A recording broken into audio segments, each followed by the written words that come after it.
ಎಲ್ರಿಗೂ ನಮಸ್ಕಾರ. ಇನ್ಫೋಸ್ಟ್ರೀಮ್ ಯೂಟ್ಯೂಬ್ ಚಾನಲ್ಗೆ ಎಲ್ರಿಗೂ ಸ್ವಾಗತ. ಇವತ್ತಿನ ಈ ವಿಡಿಯೋದಲ್ಲಿ ನಾವು 3 ವೇರಿಯಬಲ್ ಕೆ ಮ್ಯಾಪ್ ಬಗ್ಗೆ ನೋಡ್ತಾ ಹೋಗೋಣ. ಇದು ಪಾರ್ಟ್ 2. ಪಾರ್ಟ್ 1ನ ವಿಡಿಯೋ ಲಿಂಕನ್ನು ನಾನು ಡಿಸ್ಕ್ರಿಪ್ಷನಲ್ಲಿ ಕೊಟ್ಟಿರ್ತೀನಿ. ಸೊ ಅದರಲ್ಲೂ ಕೂಡ 5 ಪ್ರಾಬ್ಲಮ್ಸ್ನ ಸಾಲ್ವ್ ಮಾಡಿದ್ವಿ. ಎರಡೂ ವಿಡಿಯೋಗಳನ್ನ ನೋಡಿದ್ರೆ 3 ವೇರಿಯಬಲ್ ಕೆ ಮ್ಯಾಪ್ನ ನೀವು ಪಕ್ಕಾ ಆಗ್ಬೋದು. ಸೊ ಮೊದಲನೇದು ಏನು ಕೊಟ್ಟಿದ್ದಾರೆ, ನಮಗೆ ಕೆ ಮ್ಯಾಪ್ನ ಬಿಲ್ಡ್ ಮಾಡಿ ಯಾವುದನ್ನು ಯೂಸ್ ಮಾಡಿಕೊಂಡು 0 to 4 6ನ ಯೂಸ್ ಮಾಡಬೇಕು.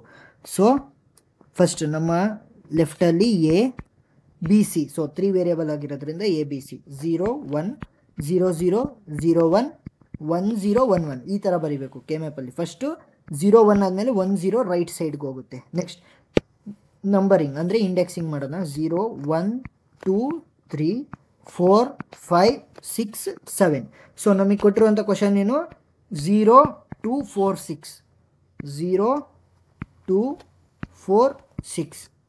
ಇವಾಗ ನಾನು ಗ್ರೂಪಿಂಗ್ ಹೇಗೆ ಮಾಡ್ಬೋದು ಅಂತಂದರೆ, ಒಂದು 8 ಒಂದು ಗ್ರೂಪ್ ಮಾಡ್ಬೋದು, 4 ಒಂದು ಗ್ರೂಪ್ ಮಾಡ್ಬೋದು, ಅಥವಾ 2 ಒಂದು ಗ್ರೂಪ್ ಮಾಡ್ಬೋದು. ಆ ಥರ ಮಾಡ್ತಾ ಹೋಗ್ಬೋದು. ಸೊ ಇಲ್ಲಿ ನೋಡಿದಾಗ ನಾನು 4 ಗ್ರೂಪಿಂಗ್ ಮಾಡ್ತೀನಿ. ಯಾಕಂತಂದರೆ ಒಂದು ಪೀಸ್ ಆಫ್ ಪೇಪರ್ ಇದೆ ಅಂತ ಅಂದ್ಕೊಳ್ಳಿ, ಅದನ್ನು ನೀವು ರೌಂಡ್ ಬರೋ ಥರ ಹಿಂಗೆ ಕ್ಲೋಸ್ ಮಾಡಿದಾಗ ಈ ಕಡೆಯಿಂದನೂ ಕ್ಲೋಸ್ ಮಾಡ್ತೀರಾ ಅಂತ ಅಂದ್ಕೊಳ್ಳಿ, ಈ ಕಡೆಯಿಂದನೂ ಕ್ಲೋಸ್ ಮಾಡಿದಾಗ ಈ ಎರಡು ಈಗ ಏನು ಎಡ್ಜಸ್ ಇದೆ, ಈ ಎರಡು ಎಡ್ಜಸ್ ಕೂಡ ಟಚ್ ಆಗುತ್ತೆ. ಅಂದರೆ ಎರಡೂ ಕೂಡ ಅಗಲ್ ಬಗಲ್ ಅಂದರೆ ಪಕ್ಕದಲ್ಲೇ ಇರುತ್ತೆ. ಸೊ ಅದಕ್ಕೆ ಎರಡು ಟಚ್ ಆಗ್ತಿದೆ ಅಂತ ಈ 4ಅನ್ನು ನಾನು ಒಂದೇ ಒಂದು ಗ್ರೂಪ್ ಆಗಿ ಮಾಡಿದ್ದೀನಿ. ಸೊ ಇದರಲ್ಲಿ ಹೇಗೆ ನೋಡೋದು ಅಂತಂದರೆ, ಎನ ನೋಡ್ತಾ ಬನ್ನಿ. ಎ ಏನಾಗಿದೆ, ಈ 1ಗೆ ಮತ್ತು ಈ 1ಗೆ 0 ಇದೆ. ನೆಕ್ಸ್ಟ್ ಈ 1ಗೆ ಮತ್ತು ಈ 1ಗೆ ಇದು 0 ಇದೆ. ಸೊ ವೇರಿ ಆಗ್ತಾ ಇದೆ ಎನ ವ್ಯಾಲ್ಯೂ. ಸೊ ಅದನ್ನು ನಾನು ಬರಿಬಾರ್ದು ಈಕ್ವೇಷನಲ್ಲಿ.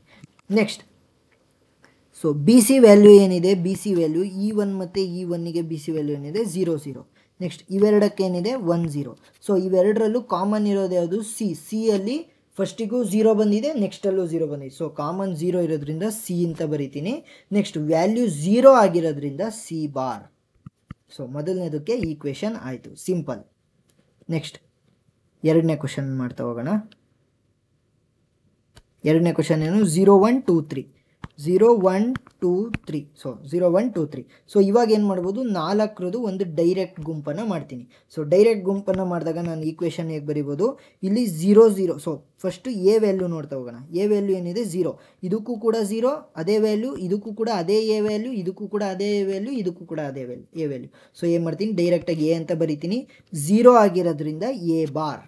ನೆಕ್ಸ್ಟ್ ಬಿ ಸಿ ವ್ಯಾಲ್ಯೂಗಳೇನಿದೆ, ಬಿ ಸಿ ವ್ಯಾಲ್ಯೂ ಈ 1ಗೆ 0 0 0 1 1 0. ಸೊ 1 0 1 1 ಎಲ್ಲವೂ ಕೂಡ ನೋಡಿ. ಬಿನ ನೋಡ್ತಾ ಹೋದರೆ 0 1 ವೇರಿ ಆಗಿದೆ. ನೆಕ್ಸ್ಟ್ ಸಿನ ನೋಡ್ತಾ ಬಂದಾಗ 0 1 ವೇರಿ ಆಗಿದೆ. ಸೊ ಏನು ಮಾಡ್ತೀನಿ, ಅದನ್ನು ಬರೆಯಲ್ಲ. ಸೊ ನನ್ನ ಫೈನಲ್ ಆನ್ಸರ್ ಏನು, y = ಎ ಬಾರ್. ನೆಕ್ಸ್ಟ್ ಮೂರನೇ ಕ್ವಶನ್ನ ನೋಡ್ತಾ ಹೋಗೋಣ. ಮೂರನೇ ಕ್ವಶನ್ ಏನು, 4 5 6 7. So 4 5 6 7 same. ಅಷ್ಟೂ ನಾನು 4 ಒಂದೇ ಗುಂಪು ಮಾಡ್ತೀನಿ.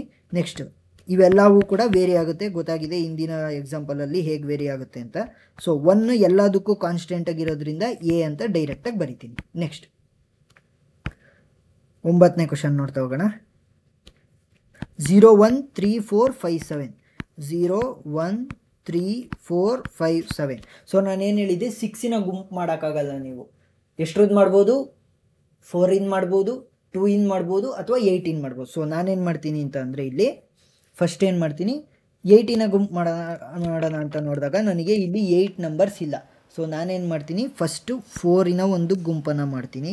ನಾನೇನು ಮಾಡಬೇಕು ಅಂದರೆ, ಮ್ಯಾಕ್ಸಿಮಮ್ ನನ್ನ ಕೈಲಿ ಎಷ್ಟಾಗುತ್ತೆ ಅಷ್ಟರದ್ದು ಗುಂಪು ಮಾಡಬೇಕು ಅಂತ. ಅಂದರೆ ಇಲ್ಲಿ 2 ಮಾಡ್ಬೋದು ನಾನು, ಆದರೆ ನಾನು ಮ್ಯಾಕ್ಸಿಮಮ್ ಗುಂಪನ್ನು ಮಾಡಬೇಕು. ಯಾಕಂತಂದರೆ ಅದರಿಂದ ವೇರಿಯಬಲ್ ಡಿಕ್ರೀಸ್ ಆಗ್ತಾ ಹೋಗುತ್ತೆ ಸರ್ಕ್ಯೂಟ್ ಡಯಾಗ್ರಾಮ್ ಬಿಡಿಸೋದಕ್ಕೆ.